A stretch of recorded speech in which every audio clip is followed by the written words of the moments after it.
Bom dia, queridos irmãos. Que a graça e a paz do Senhor Jesus esteja com todos. Hoje vamos trazer mais uma reflexão aqui da Palavra de Deus.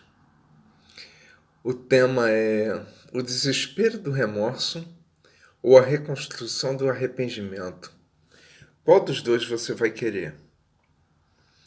A passagem bíblica que a gente vai tomar por base aqui está em 2 Coríntios, capítulo 7, versículo 10, que diz o seguinte: porque a tristeza, que é da vontade de Deus, conduz ao arrependimento e resulta em salvação. Não é uma tristeza que causa remorso, mas a tristeza do mundo resulta em morte. Esse versículo está na versão NVT, Nova Versão Transformadora. Então vamos repeti-lo? Porque a tristeza, que é da vontade de Deus, conduz ao arrependimento e resulta em salvação. Não é uma tristeza que causa remorso, mas a tristeza do mundo resulta em morte. Existem dois personagens bíblicos que todos nós conhecemos muito bem e que me fazem pensar nesse versículo destacado. Porque esses dois personagens são exemplos práticos desse versículo. São eles, Pedro e Judas Iscariotes. Ambos foram apóstolos do Senhor Jesus, ambos o conheceram intimamente, ambos caminharam com ele, ambos erraram, mas o destino final deles foi totalmente diferente. Porque em um havia um coração aberto a mudanças, e no outro havia um coração que não compreendia nada e que resultou na sua morte. De uma forma assim bem sucinta, vamos analisar os dois. Pedro compreendia bem quem era Jesus, quem era o Senhor Jesus. Em alguns momentos até ele confessou essa compreensão.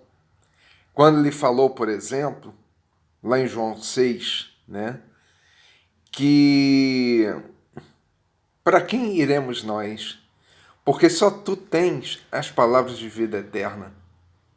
Quando aquela multidão de discípulos o abandonou Jesus, quando ele falou que ele era o pão da vida e que aquele que não comesse da sua carne, não bebesse do seu sangue, não tinha vida neles, dizendo que ele era a verdadeira comida, ele era o pão que desceu do céu. Muitos discípulos ali, ouvindo aquele discurso todo, não compreenderam e deram no pé. Mas Pedro não. Pedro e os 11, inclusive Judas Iscariotes estava ali também, compreenderam que Jesus era o pão vivo. Por isso que Pedro tomou a frente e confessou: Senhor, para onde a gente vai? A quem a gente vai seguir? Porque só tu tens a palavra de vida eterna. Aí Jesus falou ali, eu não chamei vocês, mas um de vocês é o diabo. Ou seja, Jesus ali já via, no comportamento de cada um de seus discípulos, quem iria traí-lo. Quem compreendia o seu ministério, as razões da sua vinda, e quem não compreendia. Outro exemplo também da compreensão de Pedro, quando Jesus perguntou aos discípulos: quem dizem que eu sou e quem vocês acham que eu sou? Aí um falou que ele era Elias, outro falou que era Jeremias, ou um dos profetas. E Jesus perguntou: e vocês? Aí Pedro vai e se levanta de novo e diz: tu és o Cristo, o Filho do Deus vivo. Então a gente vê aqui que Pedro ele tinha uma compreensão de quem era Jesus, do seu chamado, do seu ministério, do que ele veio fazer nesse mundo. Mas também ele era impetuoso, igual as ondas do mar. fraquejava diante das circunstâncias. Lembra quando ele andou sobre as águas e afundou? Antes durar 1 segundo em cima da água do que ficar a vida inteira dentro do barco. Ficou em cima da água, afundou, Jesus vai e te resgata. Pior ainda é ficar dentro do barco e falando, nossa, que horror. Que horror é você estar dentro do barco. Mete o pé na água. E chegou até mesmo a falar o que o diabo queria. Lembra quando Jesus falou que ia padecer nas mãos dos líderes judaicos? E ele falou, não, Senhor, não te faça isso, não, isso não pode acontecer. Aí o que Jesus falou para ele? Aparta-se de mim, Satanás, porque você não compreende as coisas de Deus, só compreende as coisas dos homens. Você vê que mesmo uma pessoa que tinha uma compreensão clara de quem era Jesus, teve uma hora que fraquejou, a ponto até mesmo de negá-lo 3 vezes. Então nós vemos aqui que Pedro era uma pessoa que tinha uma compreensão da palavra de Deus, tinha uma compreensão de quem era aquele homem que estava ali andando com eles, apresentando a vontade de Deus, e mesmo assim, teve um momento na sua vida que ele deu uma rateada, deu uma fraquejada. E aí, quando ele viu o Senhor sendo levado à cruz, ele deve ter ficado numa tristeza muito grande. Ele deve ter ficado muito angustiado. Mas dentro de toda essa angústia, ele preferiu procurar os irmãos, procurar os demais apóstolos. E, de alguma forma, se reconciliar com eles e poder ter uma vida um pouco melhor dentro daquilo que eles estavam vivenciando, a morte do Senhor. 3 dias depois, veio a grande surpresa. O Senhor ressuscitou. Ele, junto com João, correram para o túmulo para ver o túmulo vazio, para confirmar o testemunho de Maria Madalena. E, alguns dias depois, ele foi confrontado pelo Senhor. Naquela linda passagem, Pedro, tu me amas? Apacenta as minhas ovelhas. Pedro, tu me amas? Apacenta as minhas ovelhas. Pedro, tu me amas? E ele se tornou o líder da recém-nascida igreja. Já Judas Iscariotes era aquele camarada politizado, né? Ele esperava a vinda de um Messias que libertasse o povo de Israel de seus opressores. Tinham conhecimento das tradições judaicas a esse respeito. E quando viu o Senhor Jesus operando milagres, curando, libertando, tirando demônios, né? Até mesmo o próprio Judas operou alguns desses milagres também, como apóstolo. Ele sentiu no seu coração ser Jesus aquele Messias, que enfim implantaria o reino judaico poderoso, e ele, Judas, seria um de seus ministros. Olha como o olho do cara cresceu. Nossa, estou diante de um novo reino e eu vou ser um de seus ministros. Uau! No entanto, no andar da carruagem, o Senhor Jesus começou a dizer sobre o seu reino não é desse mundo. E que entre seus discípulos todos deveriam servir uns aos outros e que o maior entre eles deveria ser o servo de todos. Ou seja, um discurso muito estranho para quem deveria ser um rei estrategista que dominaria o mundo. Jesus ele começou a trazer uns discursos muito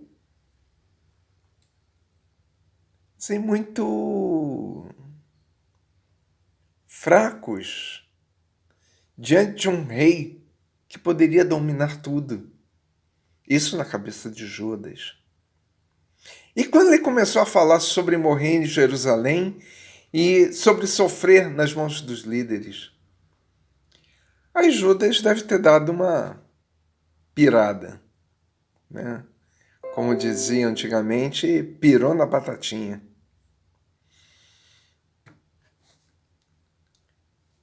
Judas nunca compreendeu direito o porquê do Senhor Jesus ter vindo a esse mundo.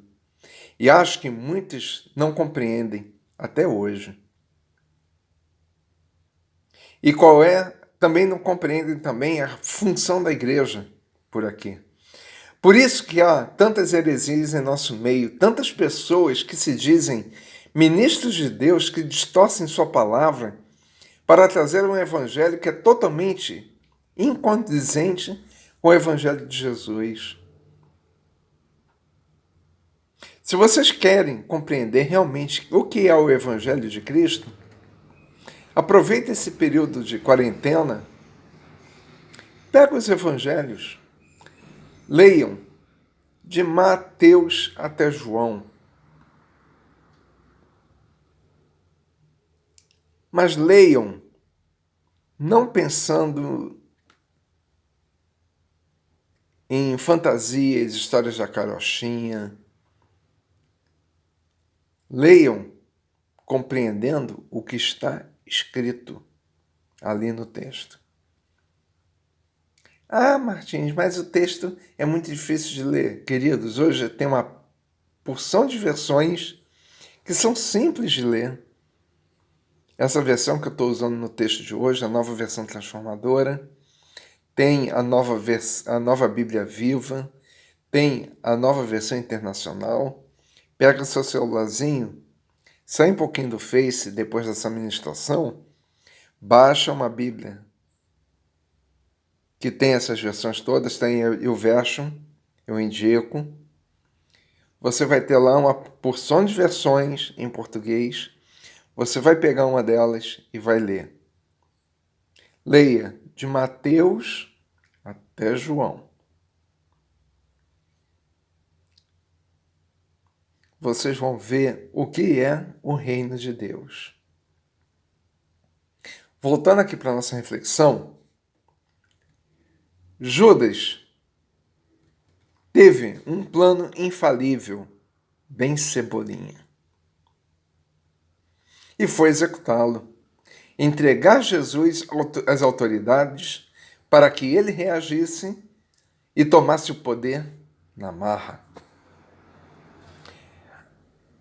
O Senhor Jesus avisou os apóstolos em plena ceia da Páscoa que alguém o trairia. E seria melhor que quem o fizesse nunca tivesse nascido. Mesmo assim, ele prosseguiu com seu plano e foi em frente. Vejamos o versículo que fala sobre esse momento. Está lá em João 13, 27, também na a nova versão transformadora. Quando Judas comeu pão, Satanás entrou nele. Então Jesus lhe disse: o que você vai fazer, faça logo. Veja que situação horrível desse apóstolo. Quem antes caminhara com o Senhor, quem o viu fazer tantos milagres e sinais, agora está sendo conduzido por Satanás para atraí-lo. E muitos não são assim. Nós não damos lugar a Satanás quando pecamos ou quando destratamos uns aos outros. Pois é, Judas fez o que fez. Não.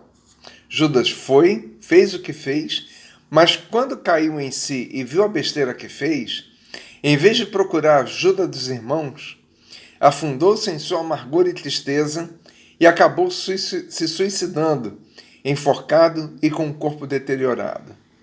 Você encontra isso em Mateus 27:5 e Atos 1:18. O que quero dizer nessa reflexão é: qual é o caminho que você vai trilhar? O do arrependimento ou do remorso? Pois o caminho do arrependimento traz o confronto. O Senhor vai te perguntar: você me ama? Tantas vezes quantas forem necessárias para que você entenda que você lhe pertence e que suas quedas e erros não vai tirar você das mãos dele. Ele vai chegar para você e vai perguntar: João, você me ama? Maria, você me ama? Marcos, você me ama? Martins, você me ama? Ele vai perguntar para você. Aí você vai lembrar de cada um dos seus erros. E vai falar: Senhor, eu te amo, mas o Senhor sabe todas as coisas. Isso não quer dizer que você vai se tornar perfeitinho, inerrável, um epítome da perfeição. Não, querido, não vai não. Você vai continuar errando, falhando, mas agora com a consciência de que seus erros trazem uma dor enorme e que é melhor se esforçar para ficar longe deles. Lembra que o mesmo Pedro, que foi restaurado pelo Senhor, certa vez foi confrontado por Paulo por tomar uma atitude de segregação que ficou feio para ele, né? Que ele estava lá comendo lá com os gentios e quando chegou o grupo de judeus ele simplesmente se afastou. Até mesmo Barnabé fez essa besteira. Aí Paulo foi lá e deu-lhe uma enquadrada, falando que ele estava agindo de forma totalmente errada. Queridos, quando nós formos perfeitos, o Senhor vai recolher, filho. Porque fruto maduro é para ser comido. Não é para deixar apodrecer. Você acha que Deus vai te deixar aqui perfeitinho para estragar de novo? Mas não vai mesmo. Enquanto você estiver por aqui, é sinal que você precisa de muito prumo. Então, se aprume. Já o caminho do remorso, da culpa consumidora que leva à morte, leva uma morte que é angustiante, depressiva, autodestrutiva e que faz pensar que todos estão contra você, até mesmo Deus. Até o ponto de pensar que é melhor tirar a própria vida. E isso, queridos, é uma tremenda mentira. Essa história de tirar a própria vida, queridos, não é bom. E o seu resultado eterno também não é bom. Então, se você está aí, sabe, com caramiola na cabeça, essa vozinha aí dizendo, tira a tua vida. Não cai nessa não, meu irmão, minha irmã. Esteja com o Senhor. Procure ajuda. Converse com alguém. Se abra. Ouça. Não é só escute, não. Ouça. Aceite a palavra de correção. E, como dizia antigamente, sacode a poeira e dá a volta por cima. E eu termino essa reflexão com a passagem a seguir, em que somos convidados a escolher a vida. Está lá em Deuteronômio 30, 19 e 20, que fala o seguinte: Hoje lhes dei a escolha entre a vida e a morte, entre bênçãos e maldições. Agora, chamo os céus e a terra como testemunhas da escolha que fizerem. Escolha a vida para que vocês e seus filhos vivam. Façam isso amando, obedecendo e apegando-se fielmente ao Senhor, pois Ele é a sua vida. Se vocês o amarem e lhe obedecerem, ele lhes dará vida longa na terra que o Senhor jurou dar a seus antepassados, Abraão, Isaque e Jacó. Então, queridos, escolha a vida. Vivam a vida abundante que o Senhor Jesus nos prometeu, que Ele nos dá a vida abundante. Que o Senhor lhes abençoe rica e abundantemente. Um grande abraço a todos e que a graça, a paz e o amor do Senhor transbordem em suas vidas.